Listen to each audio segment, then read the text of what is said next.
Recording in progress.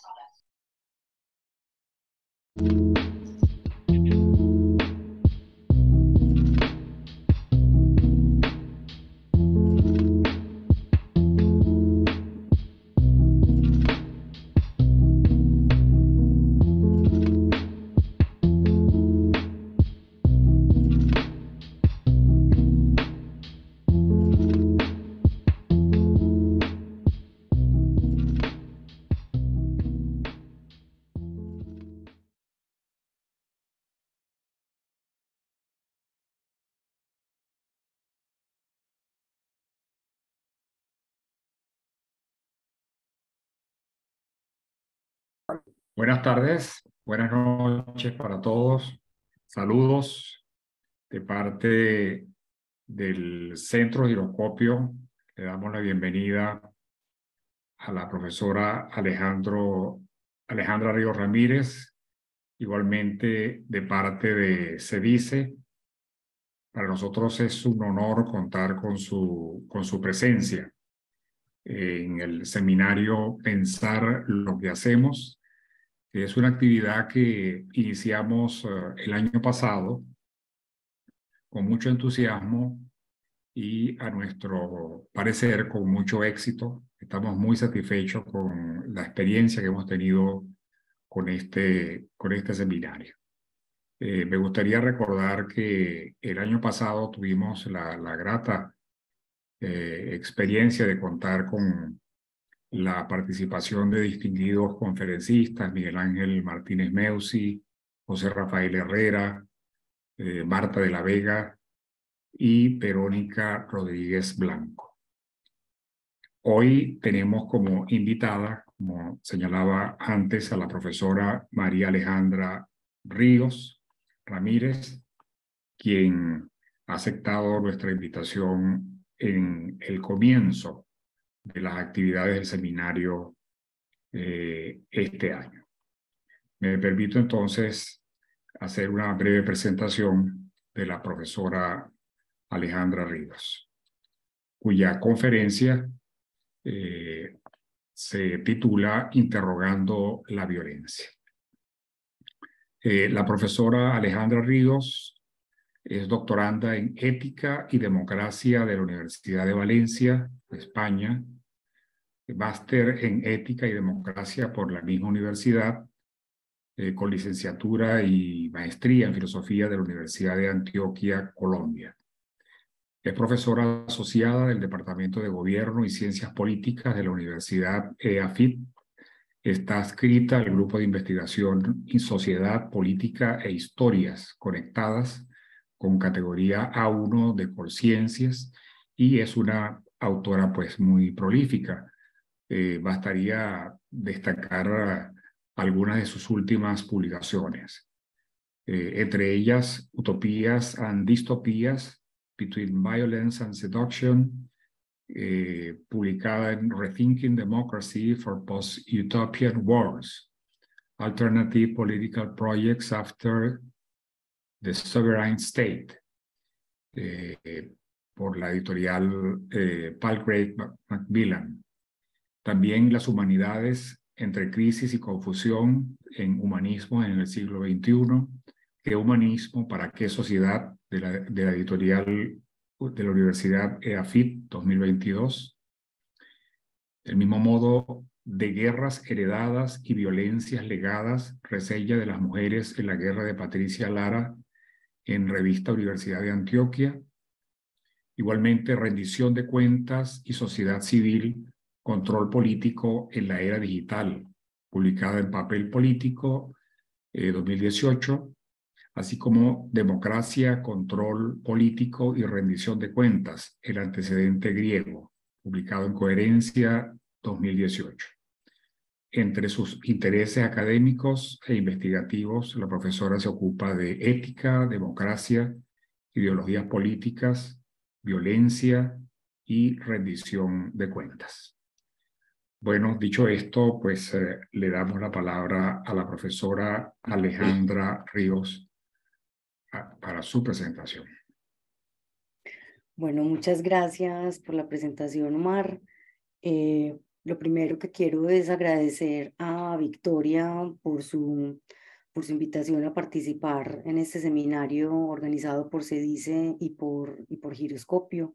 Le agradezco mucho a ella porque su confianza en que mis reflexiones sobre la violencia son pertinentes, pues me anima a, a seguir pensando y reflexionando en mi trabajo. A ella pues le agradezco mucho esta invitación y otras tantas pues que me ha hecho.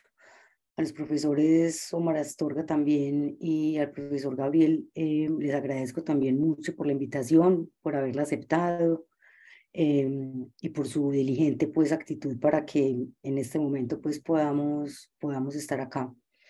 Por último y no menos importante, pues a todos los que estén aquí presentes en este mismo espacio, aunque estemos en horas distintas, y siempre pues es una lástima no poder ver los rostros que escuchan, pero bueno, pero les agradezco también el interés por este tema.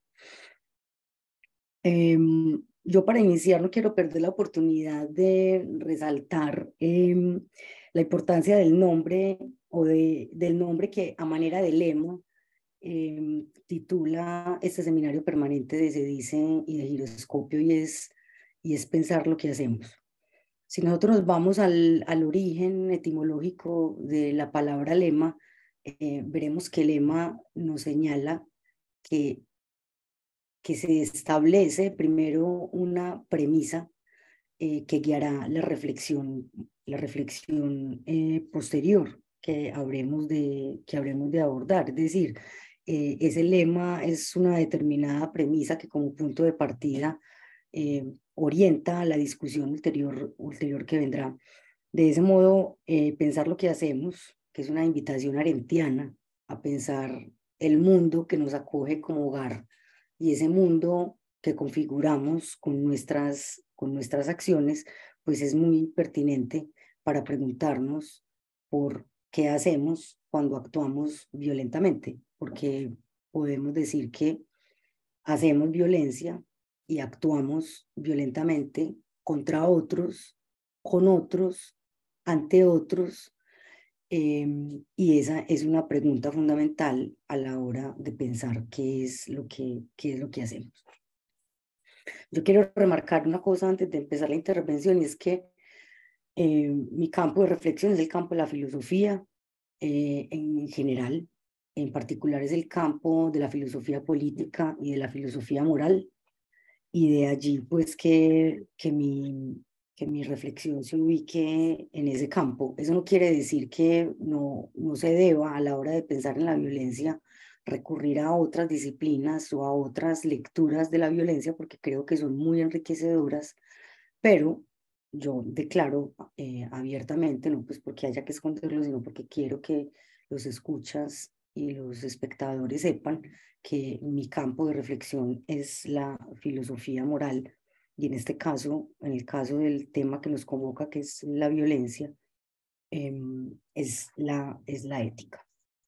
Yo yo soy muy a la vieja escuela y voy a alternar lectura con discurso. Me siento cómoda haciéndolo así, por eso no compartí presentación, porque no soy muy tecnológica al respecto, pero sobre todo porque me gusta poder hablar y leer. Bueno, yo sugiero que cuando nosotros pensamos o cuando sugiero que al pensar qué es lo que hacemos, qué es lo que hacemos cuando hacemos violencia, yo sugiero que evitemos iniciar la pesquisa, tomando como punto de partida los sobreentendidos que conforman nuestras opiniones sobre ella. Porque si realmente la violencia a nosotros nos importa como un problema, yo creo que habremos de interrogarla sin miramientos, que habremos de preguntarnos por ella, eh, tratando de evitar o sentimentalismos o tratando de evitar una actitud profundamente avalorativa, como decía Norberto Bobbio, respecto pues como a los problemas sociales. ni irnos al lado del sentimentalismo, ni irnos al lado de que la violencia es un mero objeto que merece ser estudiado sin ningún tipo de emoción, nos indica, o yo invito a que la miremos sin miramientos, pero sin olvidar que la violencia nos interpela. Por ejemplo, una de las preguntas que nosotros podríamos hacernos acerca de la violencia es la esencia de algo. Si la violencia, en ese sentido, si es la esencia de algo, ¿cuáles serían sus atributos? ¿Cuáles serían sus accidentes? Y cuando empiezo a preguntarme por la violencia, se las comparto a ustedes también porque, primero, pues la intervención se llama Interrogando la Violencia y porque yo creo que más que respuestas definitivas,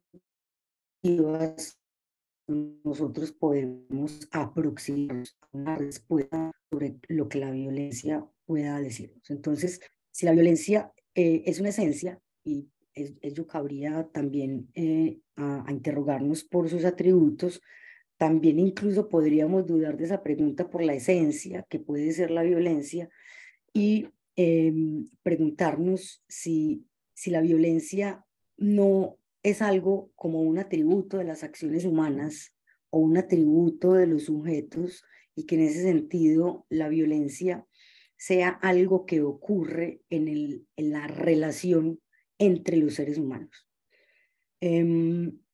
Incluso si queremos interrogar seriamente la violencia, deberemos enfrentarnos a preguntas incómodas del tipo de las que hizo Alfonso Gómez Lobo, el filósofo de origen chileno, cuando se preguntaba, y lo voy a citar, ¿por qué sería propio de la naturaleza humana el poseer un atributo conectado analíticamente con el deber de abstenerse de matar a los otros seres humanos arbitrariamente?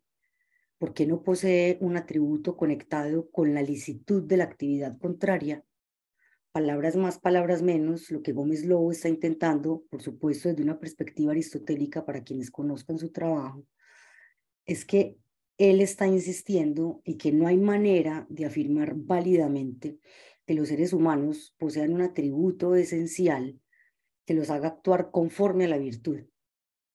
Y para el caso de la violencia, que no tenemos cómo afirmar válidamente o universalmente,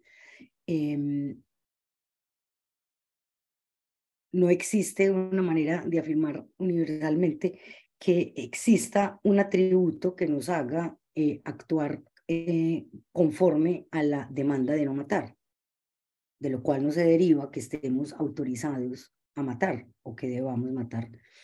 Esas preguntas son importantes cuando estamos intentando interrogar el fenómeno, el hecho o el problema de la violencia. Si no nos interesa la perspectiva filosófica, metafísica o analítica de la violencia, también nos podríamos preguntar si la violencia es natural, si la violencia proviene de lo que Aristóteles llamaba la physis, y no solo como el sentido natural de la violencia, sino si la violencia hace parte de eso que constituye el movimiento del que todos hacemos parte. Y si la violencia es natural, ya no solo como movimiento en términos físicos o metafísicos, también nos podemos preguntar si la violencia es natural, pues entonces una tormenta nos violenta, o cuando hay un terremoto, si la naturaleza ha sido cruel al dañar a todas las personas que han sido víctimas del terremoto. No voy a responder a las preguntas porque, de nuevo aclaro, estamos interrogando la violencia. Yo creo que esas preguntas son válidas porque muchas veces nosotros decimos que la violencia nos hace, que la naturaleza nos hace violencia. Aún más, si como seres humanos que somos de la naturaleza, la violencia nos soporta de algún modo, podemos estar tentados a afirmar que una porción de la base biológica que nos constituye nos hace tender hacia comportamientos violentos. Sobre la agresión, que es el modo en que se ha entendido que es nuestro sustrato violento, se ha dicho incansablemente que antecede nuestros comportamientos. Hemos tenido información hasta el cansancio que nos ha dicho que nosotros somos violentos porque tenemos una base biológica que es ese impulso de agresividad que está basado en una actitud de agresión. Y siempre se nos ha dicho que las conductas sociales pueden entonces explicarse porque se reducen a la lucha por la supervivencia. Y la lucha por la supervivencia siempre se nos ha dicho desde la perspectiva de la agresividad, desde la perspectiva de la agresión, que esa lucha por la supervivencia siempre es a pesar de los otros. No obstante, violencia y agresión parecen no ser lo mismo. Ya decía el etólogo Nicholas Tinberger que la especie de los animales humanos se asemeja a miles de otras especies por la lucha intraespecífica, es decir, por la lucha que se suscita entre miembros de la misma especie. Pero Tinberger también nos dice que los seres humanos se diferencian de las otras especies animales de manera radical, se diferencia en que es la única especie que despliega una lucha destructiva. Aún más, nos dice Tinberger que el ser humano es el único ser de la naturaleza que contiene miembros asesinos en masa.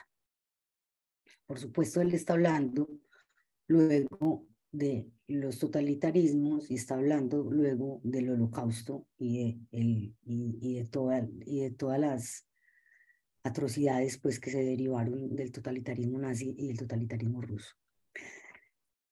Esto nos lleva a preguntarnos también, en la misma línea de estar interrogando la violencia, ¿es la agresión el germen de la violencia o más bien es la agresión lo opuesto a la violencia? Porque parece que las raíces animales del comportamiento humano agresivo se mantienen en el exclusivo límite de la defensa, evitando lo máximo posible el ataque gratuito, el derramamiento de sangre y el asesinato. Si estas son nuestras raíces animales, habremos de preguntarnos si cuando alguien tortura, cuando alguien atormenta cruelmente dosificando la muerte, o cuando alguien calcula perfectamente un asesinato individual o colectivo, podemos preguntarnos si esa persona o esas personas se están comportando como animales. De otro lado, si nosotros debemos enfrentar la violencia como un hecho social, que es otra perspectiva, que es la perspectiva sociológica, pues también yo creo que tendremos que pasar el amargo trago que supone enfrentar preguntas como las que, por ejemplo, formula Michel Viborca y dice el sociólogo francés que las formula en estos términos. ¿No será que la violencia es necesaria para que el sujeto se constituya? Se lo pregunta el autor con motivo de los resultados arrojados en un estudio sobre casos de revueltas o enfrentamientos violentos en algunos barrios populares de Francia en la década de los 60. En ciertas experiencias de violencia, en ciertas experiencias la violencia parece ser constitutiva de su sujeto, pues muchos de los sujetos jóvenes entrevistados alrededor decidido participar en una asociación o una organización política a causa de esos eventos. Para Viborca, esos eventos lo que hicieron en la subjetividad de estos chicos fue dar sentido a sus vidas. Más chocante, no menos realista, es la interpretación del también francés Alain Chauchet, que pregunta, ¿no es acaso la violencia una cualidad de ciertos oficios? No cabe duda de que se trata de la herramienta principal de los militares, de los policías, de los criminales o de los revolucionarios. Hasta allí, Alain. Y yo pregunto, si la violencia es la cualidad de ciertos oficios, ¿no será una actividad que quiere hacerse más excelente? Hasta allí me pregunto yo y puedo responder que es muy cruda la respuesta que podemos aventurar a esta pregunta de si la violencia es una actividad que requeriría más práctica para hacerse más excelente, si a través del testimonio de un excomandante de las autodefensas campesinas de Colombia podemos entender lo que ella nos dice. Ella refiere que la muerte de varios guerrilleros perpetrada por simples campesinos cuyos oficios eran los de la tierra y no los del crimen, fueron crímenes en los que los guerrilleros mataron a los propios campesinos. Y ella dice, y los campesinos los mataron de una manera horrible, porque el que no sabe matar, mata muy feo.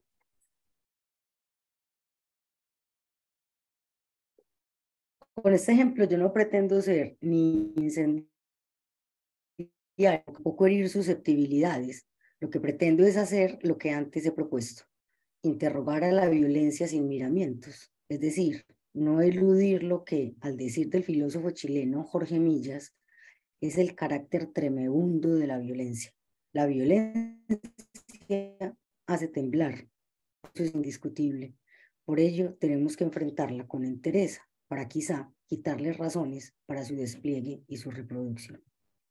Como decía antes, mi ámbito de investigación es el ámbito de la filosofía moral, también es el ámbito de la filosofía política, pero en particular yo me concentro o me estoy concentrando en este momento en la pregunta por los actos violentos, no por los comportamientos violentos, como si fuesen los comportamientos humanos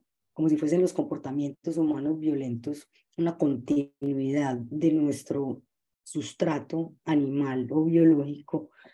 Dentro de ese, yo me pregunto entonces por los actos violentos, pero sobre todo me pregunto por las justificaciones que se esgrimen para dar cuenta de las razones que pretenden validez y por tanto la aceptación de esos actos. Y puedo concluir hasta el momento, y allí soy seguidora de Aristóteles en el sentido de que cualquier respuesta que uno pueda dar en el ámbito de la filosofía moral, en el ámbito de la política o en el ámbito de la ética, esa respuesta siempre será un bosquejo, siempre será una aproximación.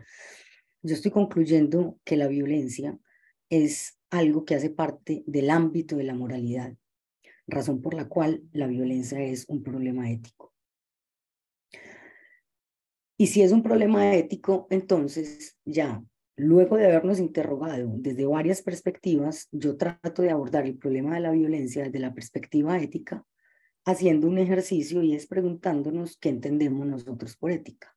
Y si vamos a hablar de ética, pues yo recurro, como ya mencioné Aristóteles, al uso clásico que se le daba al término ética. El primer uso del término éticos está datado o está fechado desde la Ilíada. Homero lo usaba para designar hábitat, morada o lugar habitual. Ese es el segundo uso que también se dio del término ethos, que es la raíz de la palabra ética, es el uso que denota costumbre o que denota hábito o que denota usos habituales, lo que los latinos llamaron mores o moris. El tercer uso del término ethos es empleado ya por Aristóteles directamente de esa tradición de la que proviene, de su contexto de uso, y él usa ese término ethos en sus tratados sobre felicidad humana, que es la felicidad en el marco de la comunidad, que no es otra cosa que la ética. Aristóteles usa ese término ethos como, ya no como sustantivo, sino que lo empieza a usar como calificativo. Él pasa de usar ethos a usarlo como éticos. Y ese uso de éticos tiene el propósito de adjetivar y caracterizar ciertas acciones de los seres humanos según las costumbres de la polis. Que una acción pudiera calificarse de éticos o de ética quería decir que no era el individuo con sus propios códigos morales privados quien calificaba su propia acción. Lo ético de una acción siempre tenía que ver con lo que las costumbres de la polis refería como lo debido. Así, decir que alguien actuaba éticamente quería decir al tiempo que tenía un carácter virtuoso o que su carácter era excelente a la hora de actuar en el marco de la comunidad política. Pues bien, si nosotros vinculamos los tres usos que acabamos de ver del término ethos, que nosotros hoy podemos usar como ética, veremos que lo ético refiere el entorno que justo con sus costumbres forja el carácter habitual de un individuo o de una colectividad. En el lenguaje contemporáneo nosotros podemos decir que las costumbres ya existentes en una sociedad son las guías morales para los individuos que llegan a ella y se hacen en ella como actores. Es decir, las costumbres modelan el carácter de los individuos de tal manera que el actor, habiendo aprendido las costumbres y actuándolas, a su vez contribuye a fortalecer el carácter de la sociedad, sus normas, reglas o instituciones. Como pueden ustedes deducir desde esta perspectiva del uso de la palabra ethos o de ética, la ética con E mayúscula no puede ser un conjunto de creencias o preferencias particulares y profundamente privadas expresadas por los individuos de manera aislada. Por ello podemos decir que la moral ahora, si nosotros podemos equiparar moral con ética, no puede ser el conjunto de principios éticos sostenidos por los individuos, ya que lo ético requiere por condición la noción de un contexto social. Y que quede claro que lo ético desde nuestra perspectiva no excluye que cada uno tenga preferencias y que pueda expresarlas. Lo que pasa es que si hemos de hablar de ética o de moral, creemos que no debía hacerse partiendo de la idea de que, como decía McIntyre, la unidad de comprensión sea un individuo tratando de ejercer su voluntad a toda costa frente a otros y frente al conjunto de la sociedad. Debe quedar claro que cuando se habla de ética se habla de comunidad y no de la pretensión de desplegar mi voluntad como de lugar, digámoslo de otro modo. Mi voluntad como facultad de desear importa en la constitución de mi identidad y de mis preferencias, pero empieza a ser peligrosa cuando pretendo que esas preferencias ocupen el lugar de una verdad moral para todos. Y es en esa pretensión de imponer mi voluntad a toda costa que la violencia se ofrece como un instrumento para realizar la voluntad. Porque podemos convenir que en muchos casos, sea en el marco de un conflicto armado, en el marco de la disputa por poderes o por riqueza, ya sea en el contexto de una riña común, los actores y algunos espectadores comparten la idea de que la violencia que se ha usado ha sido necesaria, útil o inevitable. Y que la violencia sea vista como una herramienta válida o útil para alcanzar metas o para resolver conflictos, nos indica que al momento mismo de calificarla como válida o como útil, incluso como justa o como necesaria, estamos efectuando una operación mediante la cual la violencia entra a formar parte del terreno y del lenguaje de la ética. Ello es así porque si las acciones humanas son más que meros comportamientos, van acompañadas por general de la búsqueda de justificación y de sentido. Queremos que otros entiendan el porqué y para qué de nuestros actos, razón por la cual la ética trata de las justificaciones que elaboramos para dar cuenta a los otros de nosotros mismos. De este modo, los actos violentos siempre van acompañados de justificaciones que pretenden explicar su validez. Y cuando las justificaciones de la violencia son aceptadas, quiere decir que ésta ha sido dotada de un significado que cobra sentido para el grupo humano donde los actos violentos se están desplegando, lo cual, evidentemente, insufla el ethos de la comunidad, es decir, le da una índole al carácter de la comunidad y, por tanto, a la de los sujetos. ¿Cuál es la conclusión de todo esto? La conclusión es que yo creo que la violencia se soporta en un ethos. Y si esta tesis es correcta, y ustedes me lo dirán ahora cuando discutamos, pues habremos de aceptar la consecuencia ulterior de mi argumento. Y es que la violencia no es incompatible con la ética, sino que, desgraciadamente, pueden ir de la mano. Estamos de acuerdo con Arendt en que la violencia es muda, no solo porque ella se ejerza mediante instrumentos inanimados que no tienen voz, que no tienen palabra, sino porque además, ante la carencia de palabras y de discursos, la violencia es el instrumento para realizar la voluntad y los deseos de uno o de varios. No obstante, merece no perderse de vista que al acto instrumental de la violencia le subyace una finalidad que parece darle sentido al acto mismo. Y cuando decimos finalidad y sentido, también, además de las justificaciones, estamos hablando de ética, porque la ética, además de hablar de las justificaciones de la violencia, también trata de las deliberaciones que tenemos entre nosotros para resolver los mejores medios para llegar a un fin. Y parece ser que en muchos casos nosotros aceptamos que la violencia sea un medio, una herramienta, un útil para lograr fines superiores. Cuando justifico ante otros la violencia que he ejercido o cuando acepto la que otros ejercen, pretendo al tiempo autojustificar mi conciencia y mi convencimiento de que la violencia es un modo de resolver conflictos. Yo por eso afirmo que desgraciadamente la violencia y la ética pueden coexistir. Pero además, porque nosotros seguimos repitiendo naturalmente que la violencia es un modo inadecuado de resolver conflictos. Y yo creo que eso hace parte como de las consecuencias de mis pesquisas o de mi argumento, y es que por un lado justificamos la violencia diciendo que es útil, diciendo que es justa, diciendo que es inevitable o diciendo que es necesaria. Al justificar la violencia de ese modo, la estamos volviendo parte de nuestro lenguaje moral, pero al mismo tiempo, con esas justificaciones, estamos profundizando en una comprensión naturalizada de que la violencia resuelve los conflictos.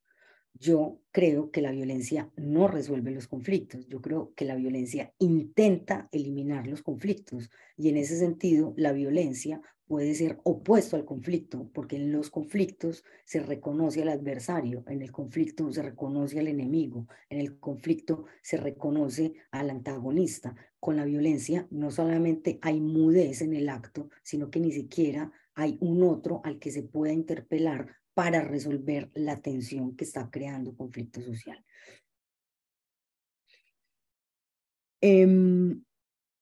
Yo creo que el descubrimiento o mi intuición de que ética y violencia puedan coexistir, y que pueden coexistir por lo que ya les acabo de decir, porque la ética como etos no solamente es costumbre, uso, hábito, no solamente es el carácter de los individuos, de las personas o de las comunidades, sino que también se trata de las justificaciones que damos de nuestros actos y al mismo tiempo de las justificaciones que damos a los medios que vamos a utilizar para resolver conflictos.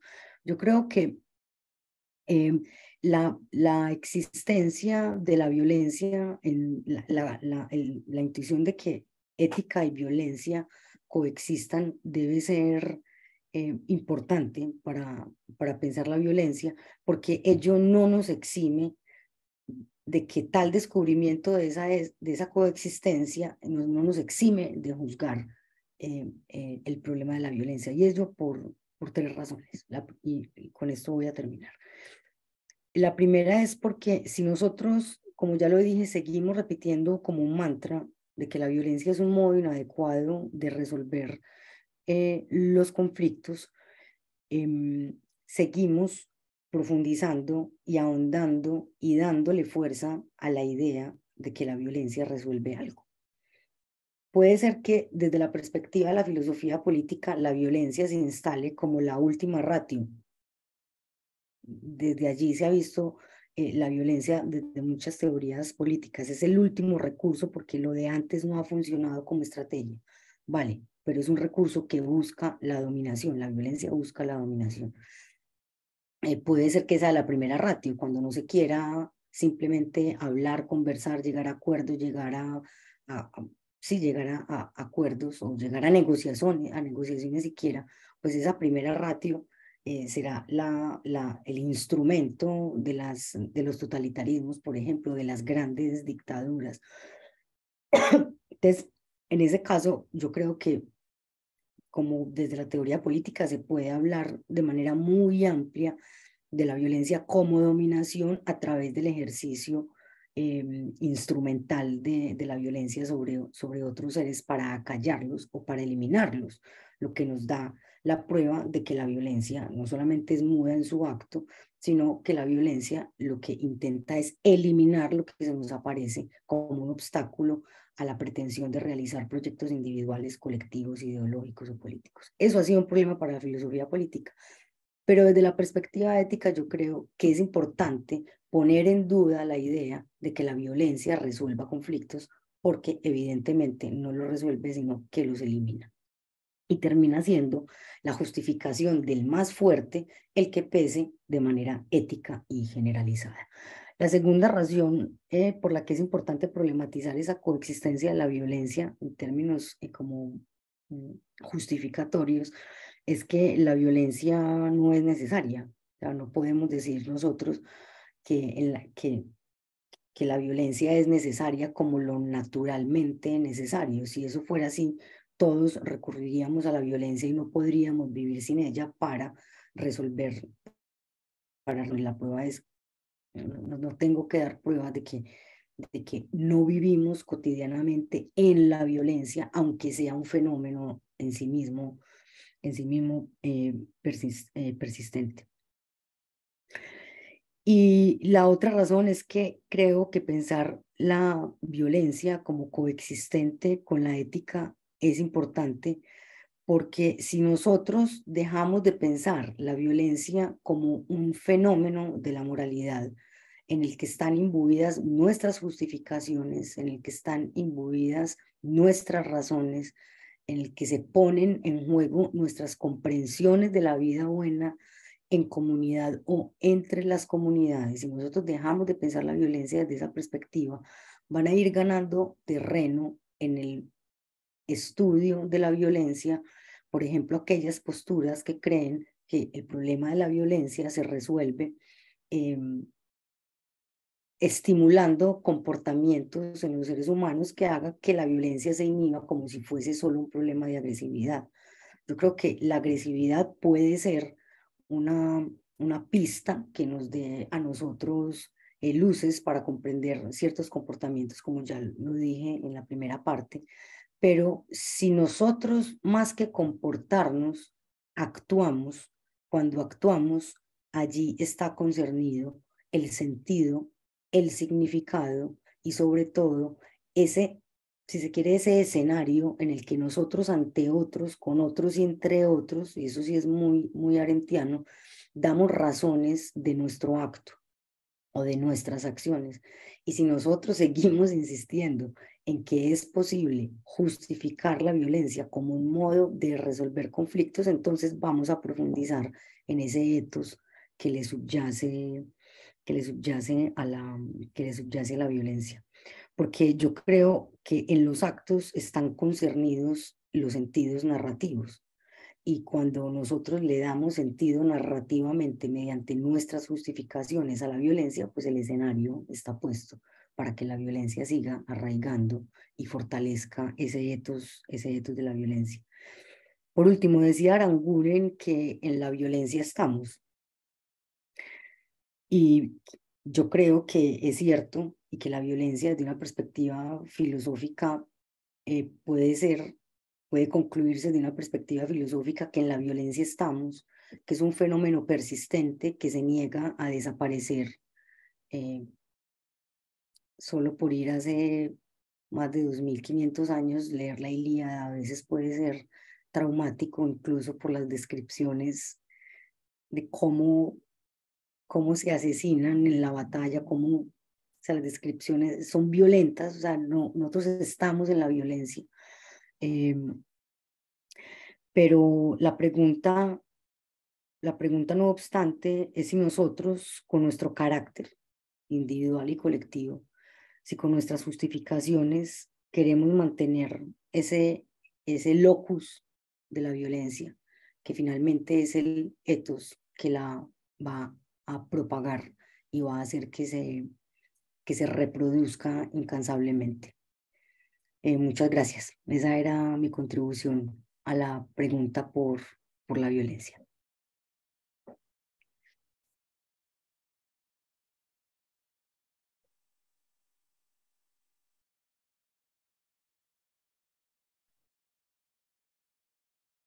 Muy bien.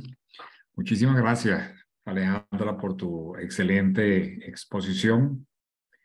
Y bueno, quería decirte que ya contamos con algunas inquietudes, algunas preguntas respecto a tu ponencia. Vale. La primera dice así: ¿es posible una revolución libertaria, arentiana, sin violencia?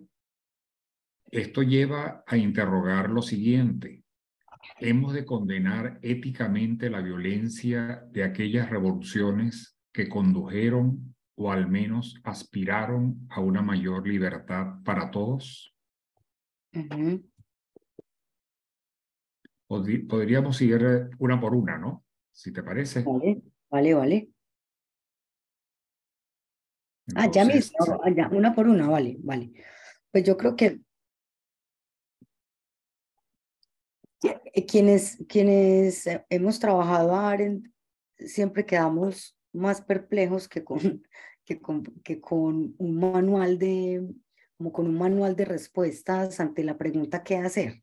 Yo creo que esa es una de las potencias del pensamiento arendtiano, o sea, su concepción de los fenómenos o su abordaje de los fenómenos políticos nos conduce más a preguntarnos por lo que no deberíamos hacer. Y eso es muy claro en sus conferencias sobre la filosofía política de Kant, también es muy claro en los textos que componen ese volumen sobre responsabilidad y juicio.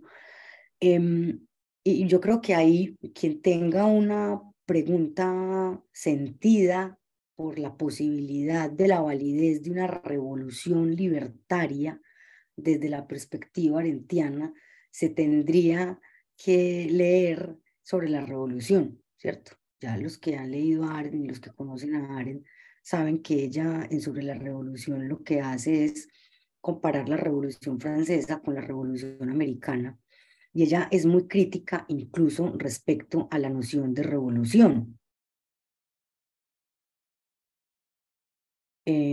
Sobre todo porque lo que ella está poniendo en juego allí es la pregunta por qué es lo que habría de fundarse y con qué medios. Y, por supuesto, está siendo muy crítica con las revoluciones, con la revolución rusa, con la revolución bolchevique y con todo tipo de revoluciones que estén tratando de crear o elaborar o el make, que es tan importante en el fabricar una utopía en este mundo a pesar de la libertad de los seres humanos. Ella usa siempre la expresión que es una expresión común. Ella dice, mire, podemos pensar la revolución, la legitimidad de una revolución respondiéndonos o atendiendo a ese refrán común de para hacer tortillas hay que quebrar los huevos. Por eso, desde el principio digo, con Arendt siempre vamos a tener más preguntas que respuestas a manera de manual de qué es lo que debemos hacer. Por eso es su pregunta fundamental que me parece que es el mejor lema de este seminario es pensar lo que hacemos, no que quién nos dice qué es lo que debemos hacer. Los ideales libertarios son absolutamente valiosos, como también son ciertos ideales igualitarios. La pregunta es, ¿qué precio estamos dispuestos a pagar porque se realicen o porque produzcamos o fabriquemos la libertad en la tierra como si fuera una utopía? Muy bien. Perdón. Por aquí otra pregunta, Alejandra. Dice, los fenómenos autoritarios, pienso en la Nicaragua de hoy día, por ejemplo, están sustentándose a partir de la violencia que ejerce la dominación y el terror que infunde. Descartar el uso de la violencia necesario para librarse de esa dominación no es ejercer violencia contra uno mismo. No, no, yo no creo que uno esté ejerciendo violencia con uno mismo cuando se niegue a ejercer violencia. No, no. Una cosa es que uno no se comprometa con una pretensión autoritario o dictatorial. Eso es otra cosa, pero eso no es ejercer violencia contra uno mismo. O sea, la violencia es el uso deliberado e intencionado para dañar a otros psicológicamente o físicamente. Y por eso la pregunta anterior también es muy importante. ¿Hasta qué punto estamos dispuestos nosotros a emprender proyectos de liberación mediante la violencia? Si estamos dispuestos a eso, pues habrá que asumir las consecuencias, pero no podemos equiparar la falta de acción política, la falta de activismo con el uso de la violencia directa que podemos hacer contra alguien. Yo creo que eso es muy importante. O sea, que no participar en un proyecto de liberación política mediante la violencia, la liberación de una dictadura, la liberación de...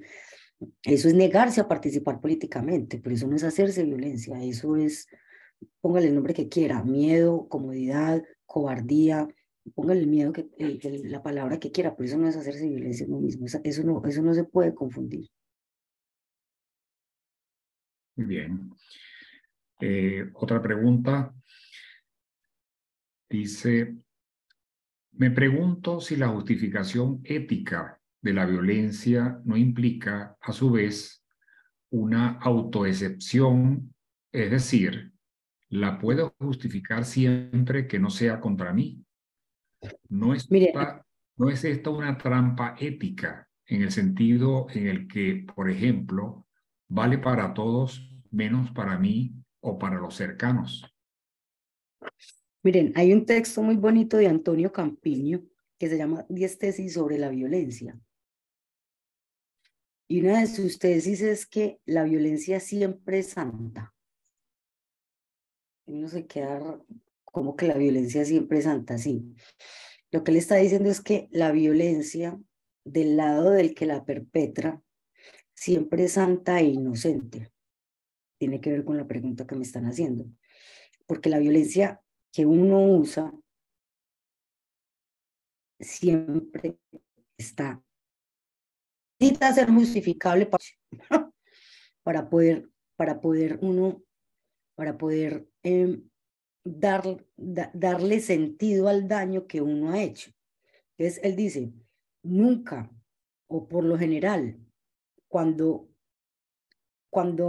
las personas justifican, se autojustifican en el uso de la violencia, siempre dicen que es por una causa superior, por una causa santa, por una causa más importante que el mismo sujeto que se está asesinando. Yo les recomiendo mucho un texto de Jorge Millás, el filósofo chileno, que se llama Las máscaras filosóficas de la violencia. Él también allí habla mucho sobre la perspectiva autojustificatoria de la violencia, pero sobre todo sobre la perspectiva autojustificatoria que glorifica la violencia. Se llama, el de Neus Campillo se llama 10 tesis sobre la violencia y el de Jorge Milla se llama Las máscaras filosóficas de la violencia. Bien. Bueno, tengo otra pregunta por aquí. ¿Cuál es su reflexión sobre la justificación del ejercicio de la violencia para alcanzar un fin humano o para erradicarlas en la sociedad?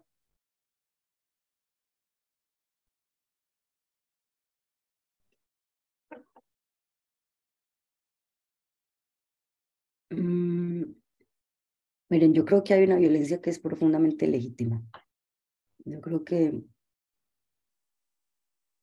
es profundamente legítima y es profundamente humana.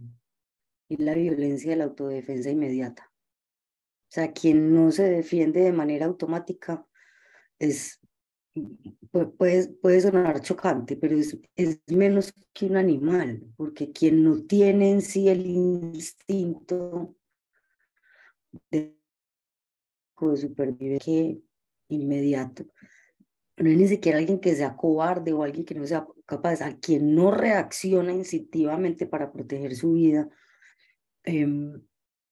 está en un gran problema.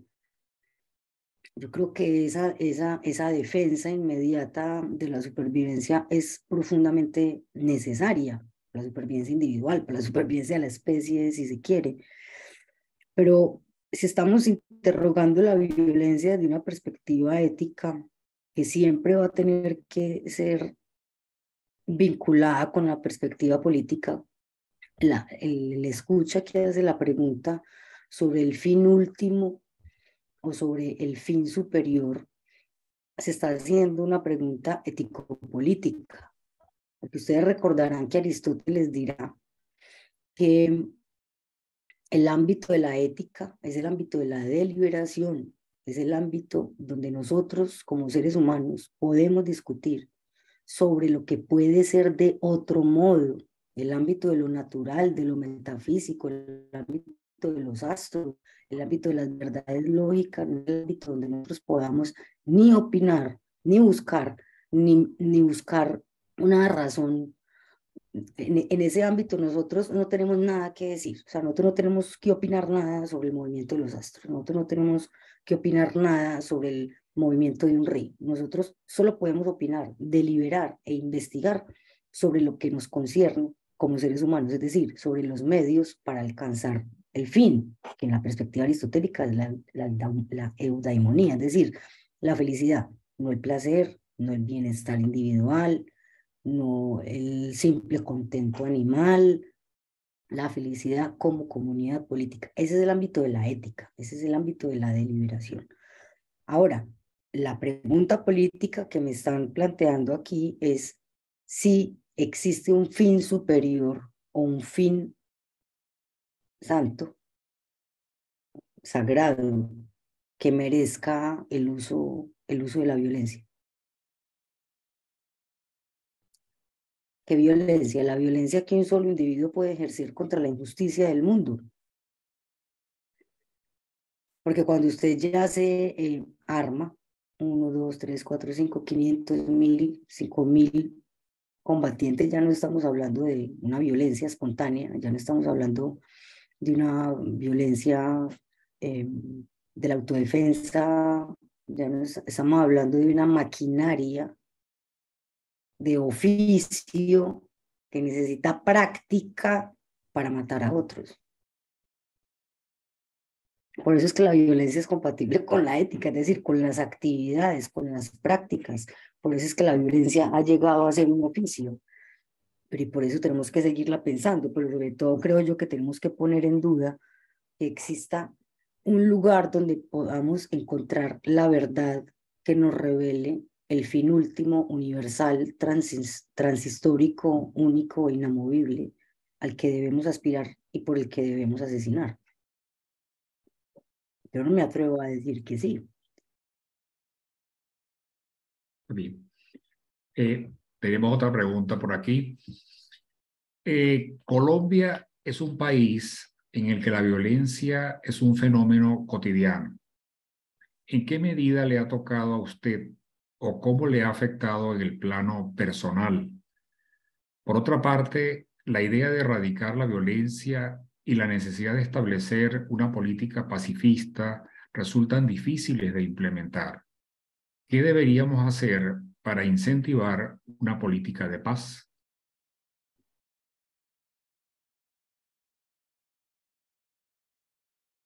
Pues bueno, ustedes ya deducirán que mi inquietud por la violencia tiene que ver con mi idiosincrasia también.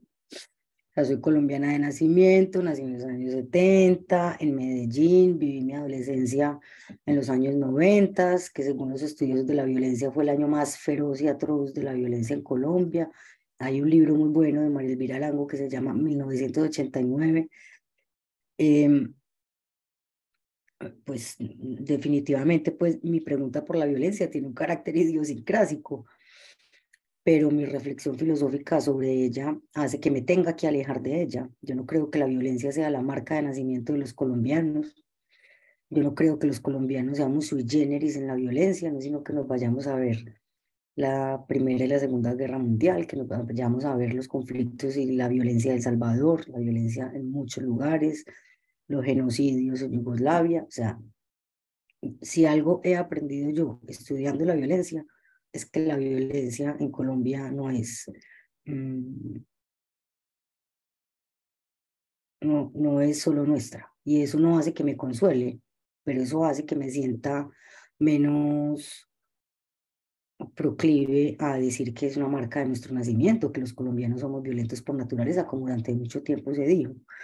Entonces, claro, yo tengo una pregunta existencial por la violencia, pues porque nací en ese contexto, porque fui afectada en ese contexto.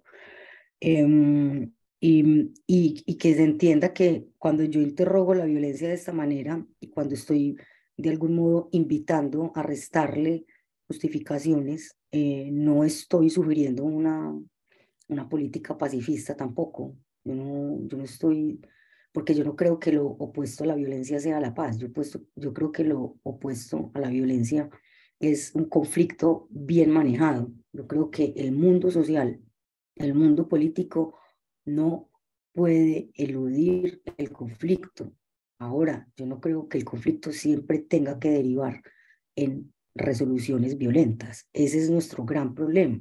Nosotros creemos que si estamos en desacuerdo con alguien, tenemos que descalificarlo, tenemos que dejar de hablarle, que si alguien se nos mete en la fila, entonces hay que gritarle, hay que insultarlo, que si alguien se adelantó en el semáforo, esa persona merece pues que la golpeen hasta, o sea, nosotros tratamos de justificar nuestras acciones y nuestras actitudes violentas pensando que es que esa es la manera de enseñarle al otro que ese no es el modo de comportarse.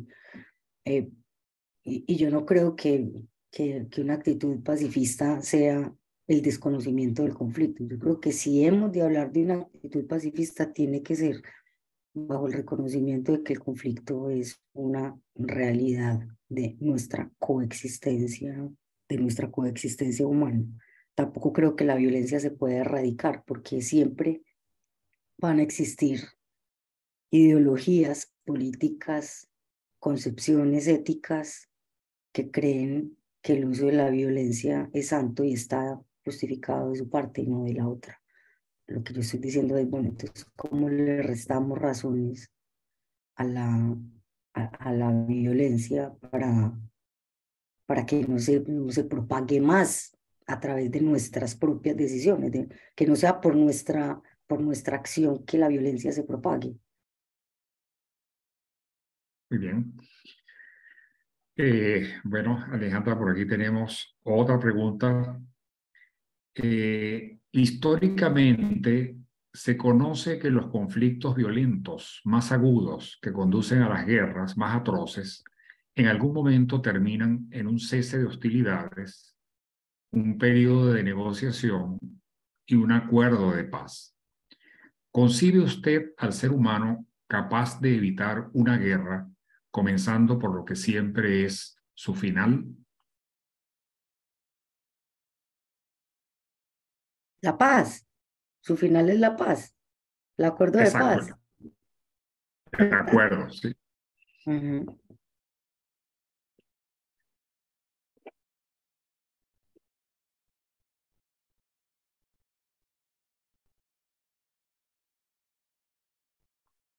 Pues miren, en el caso colombiano es muy particular porque desde los estudios sobre la violencia, pues la violencia con mayúscula, que es la violencia partidista, mm, pues a partir pues como de esos estudios y luego se ha insistido mucho, como decía ahora, en que Colombia ha sido uno de los países más violentos y lo ha sido. No estoy diciendo que Colombia no haya sido un país violento, pero se ha dejado de lado siempre los otros esfuerzos ingentes que se han hecho durante los conflictos colombianos por hacer la paz. Y hay también una historia y una historiografía y un trabajo muy grande de varios autores que lo que han hecho es mostrar, mire, aunque Colombia ha sido un país de guerra, siempre ha sido un país de paz también. O sea, las amnistías, los acuerdos, los pactos, las treguas que ha habido han sido también, han estado también como de la mano de los conflictos. Mm,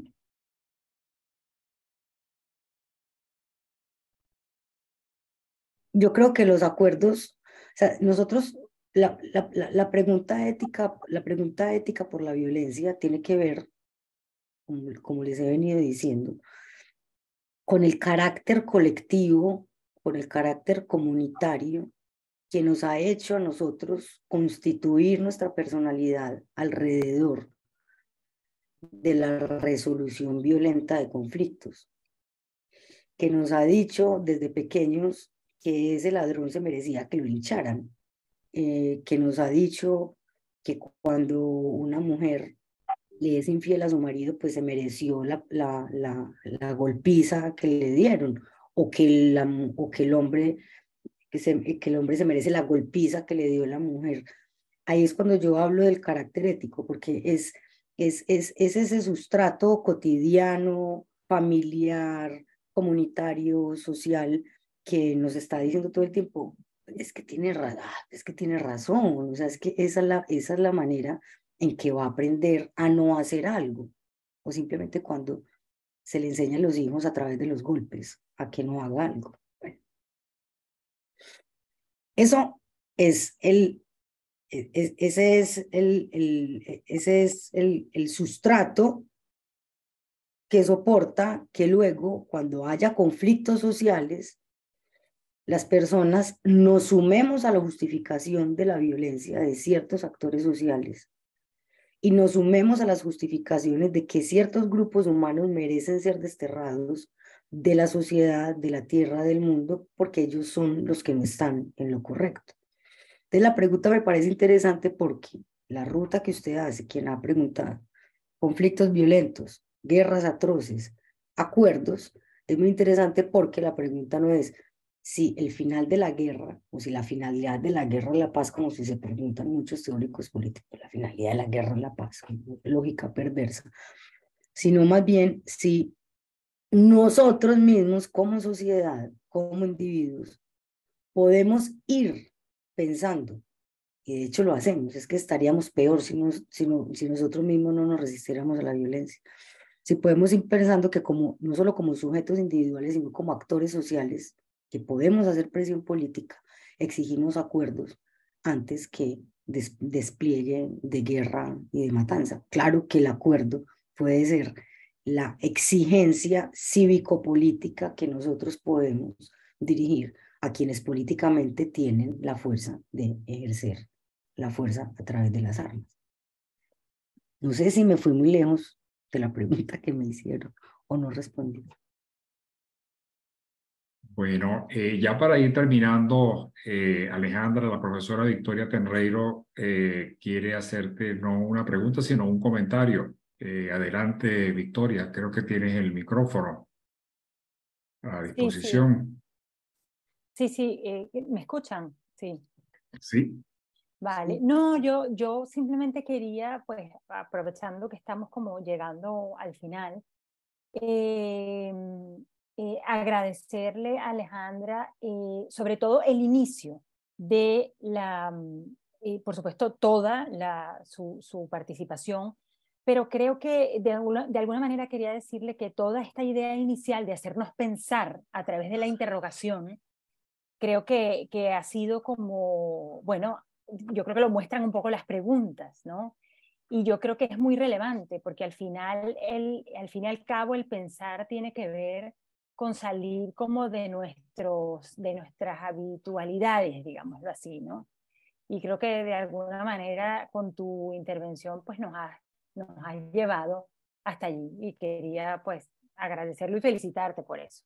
Gracias, Victoria. A ti siempre gracias por las invitaciones. Bueno, yo Yo vi que quisiera había... aprovechar.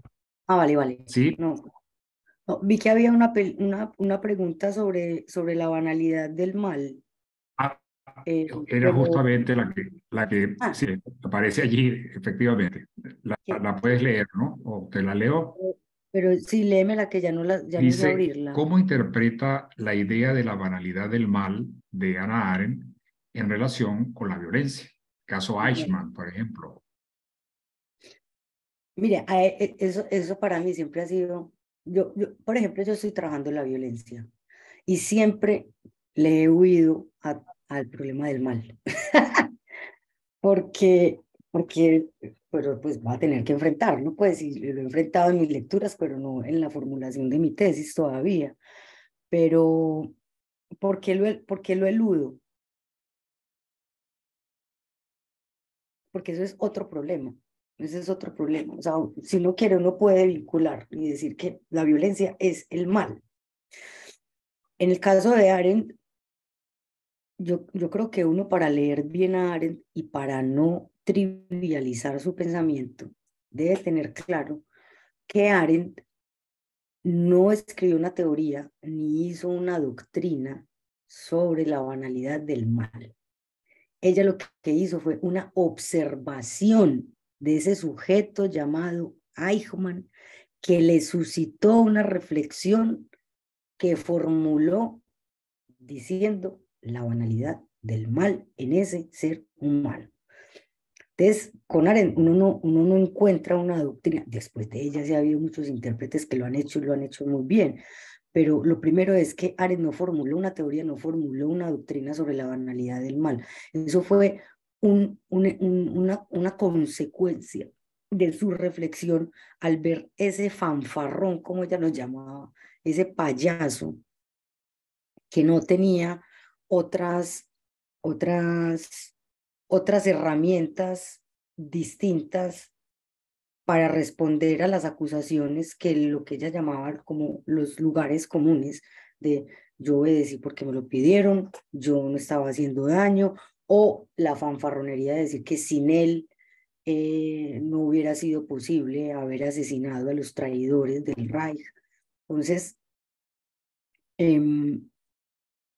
lo primero es eso no es una teoría, no es una doctrina, es el resultado de una reflexión de Arendt al ver a Eichmann como un hombre totalmente irresponsable, con la clásica pues afirmación de que no sabía pensar, pero al decir no sabía pensar es que no sabía juzgar entre el bien y el mal, y que él sin darse cuenta, sin tener ningún remordimiento, contribuyó pues a esa máquina de exterminio, y a la hora de preguntarle por su responsabilidad, pues un muy buen burócrata dijo, yo estaba haciendo lo que me pidieron y contribuyendo a lo que había que hacer. Es más, cuando le daba algo de remordimiento, pues él se iba en contra de las leyes nazis y salvaba a uno que otro judío. Bueno, y eso para decir qué, para decir que la banalidad del mal debe ser entendida en el contexto en el que Arendt la formula como expresión de describir a ese hombre, pero después en las correspondencias con Scholem, que son tan importantes para entender el pensamiento de Arendt, ella ya no está hablando de la banalidad del mal, sino que está hablando de la clásica noción del mal radical, y ella empareja esa idea de lo banal del mal con la idea de que el mal no es radical, de que para ella lo único que puede ser radical, es decir, que tiene sustancia, que tiene esencia, que está arraigado en la condición humana, es el bien y no el mal, porque como ella vio, como ella lo sufrió y lo decía, pues el mal se puede esparcir sobre la superficie como un hongo y puede no tener raíces. De allí que personas como Eichmann, común y corrientes, buenos ciudadanos, buenas personas, buenos padres, sean capaces de tanto mal sin sentirse culpables, sino como sintiéndose parte de su trabajo o de sus labores. De hecho, en uno de los testimonios de algunas de las mujeres que fueron víctimas del conflicto o activas también, una de las torturadas, una de las guerrilleras torturadas decía que a ella le pareció muy impresionante que los torturadores fueran personas comunes y corrientes, flacos, altos, bajitos, jóvenes, viejos, y que eran finalmente vistos de lejos, eran personas amables, capaces de sensibilidad. Y esa idea de la banalidad del mal, yo creo que es importante, pero no como una doctrina, sino como un motivo para pensar que puede reproducirse y esparcirse si no tenemos la capacidad de juzgar y decir, como Arendt decía, no puedo, no soy capaz de hacer esto, no soy capaz de dañar, no soy capaz de hacerle daño al otro, por muy fin superior que crea yo está por encima de mí. Si quieres una ética negativa, eso ya sería pues como términos de otra discusión, pues ese no puedo es fundamental para pensar lo que no existe, pues, que no existe la ética arendtiana, pero da pistas para pensar cómo pensaba ella la facultad de juzgar en relación con el mal o con la violencia. Muy bien. Bueno, Alejandra, ya por razones del tiempo estipulado tenemos que concluir. Te agradecemos mucho tu participación, sobre todo el hecho de que hayas tomado muy enfáticamente la idea de pensar lo que hacemos, es decir, que hayas establecido el vínculo entre el lema, como tú decías, de nuestro seminario y pues el sentido también de tus reflexiones sobre lo que hoy se ha planteado, ¿no? De modo que pues estamos muy agradecidos, muy contentos de tu participación y esperamos que nos podamos encontrar en otra oportunidad. Pues muchísimas Muchísimas gracias. gracias Muchísimas a gracias. ustedes. Muchísimas gracias por este espacio que siempre es muy importante para poder pensar ante otros y conjuntamente. Muchas gracias, Omar. Muchas gracias, Gabriel. Muchas gracias, Victoria. Y al CEDIS que veo allí que está, pero no veo a la persona detrás. Y a todos los que han estado y preguntaron. Muchas gracias por las preguntas. Muy bien. Bueno, hasta la próxima. Vale, gracias. Gracias.